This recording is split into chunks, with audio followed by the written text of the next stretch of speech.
بە درێژایی ئەو مێژووی کە زیاتر لە 5,000 ساڵە بەڕێوەبەرایەتی لە دەستی دایکە خاوەن دەرخراوە و لەلایەن پیاوانەوە دەستی بەسەرداگیراوە تا ڕۆژی ئەمڕۆ تێکۆشان بۆ بەدەستخستنەوەی بەها پیرۆزەکانی ژن دایک بەردەوامە. لەم پێناوەدا هەم قوربانی بێشمار و بێشمار دراون و هەم دەستکەوتی بە نرخیش بەدەست هاتوون. یەکێک لە دەستکەوتەکان کە بە تێکۆشانی خوشکانی میراباڵ بەدی هاتووە کە مۆری خۆی لەسەر مێژووی ژنان داوە. خوشکانی میراباڵ لە 25 نۆڤەمبەری 1960 لە وڵاتی دۆمانیکا لە سەردەمی دیکتاتۆر ڕافێل تیرۆر دەکرێن و خوشکانی میراباڵ دەبنە سمبولی خۆڕاگری و تێکۆشان بۆ تەواوی ژنان لە جیهاندا. بە گوێرەی ئاماری نەتەوە یەکگرتوەکان لە جیهاندا هەر کاتژمێرێک 5 واتە ڕۆژانە 120 ژن، مانگانە 3600 ژن، ساڵانە 43,000 ژن لەلایەن پیاوانەوە دەکوژرێن. بێگومانە گەرتوند و تیژی ئابووری سیاسی، هەژاری، زیندان، ئەشکەنجە، شەڕی کۆمەڵکوژی مەدەنی، کوشتنی سیاسی لە ناڕەزایەتی کۆمەڵایەتیەکان زیاد بکەین کە بکەری سەرەکی هەموو ئەوانە دەسڵات و دەوڵەتی کۆلۆنیالیستی فاشستە ئەو کات دۆخی مەترسیداری ژنان زیاتر دەبێت. لەبەر ئەوە ئێمە ژنان ئەوە بە کۆمەڵکوژی و جینۆسایدی ژنان پێناسە دەکەین. ئەو بارودۆخی ئەمڕۆ لە باشووری کوردستان ژنان تێیدا دەژین مەترسیدار و تراژیدیایە.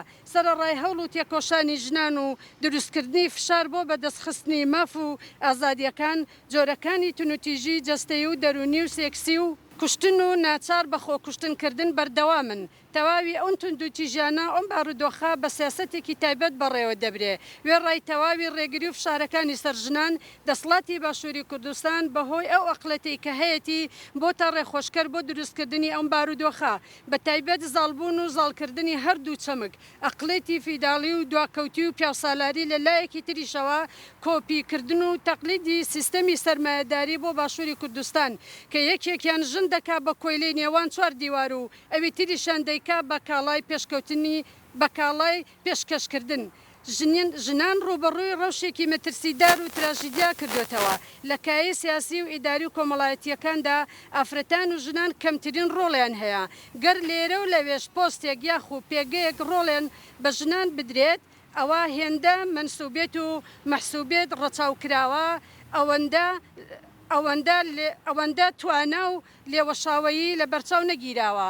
لەم ڕۆژەدا جارێکی تر پەیامی بەردەوامیدان بە بڵندی و تێکۆشان دووپات دەکەینەوە و بەڵێن دەدەین لە هەر چوار پارچەی کوردستان وەک چۆن بە درێژایی مێژوو تێکۆشانمان کردووە بە بیر و باوەڕێکی زیاترەوە بەردەوام دەبین لە بەرامبەر هەر هێرش و داگیرکاری و حکمێکی دواکەوت و پیاوسالار. خەباتی هاوبەش و هاوگیانی بەهێزتر دەکەین بە تایبەت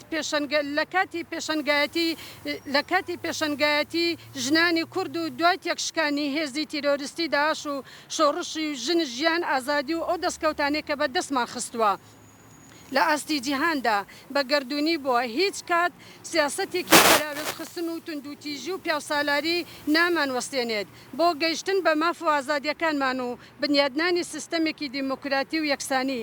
ئامادەی هەر جۆرە قوربانیەکین.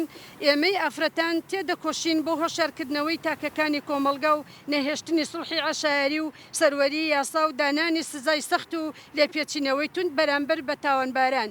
هەروەها گەڕانەوەی شکۆ بۆ مامۆستایان و فەرمانبەران و پاراستنی مرۆڤایەتی بێجیاوازی بۆ بنیادنانی سیستەمێکی دیموکرات و ئازاد.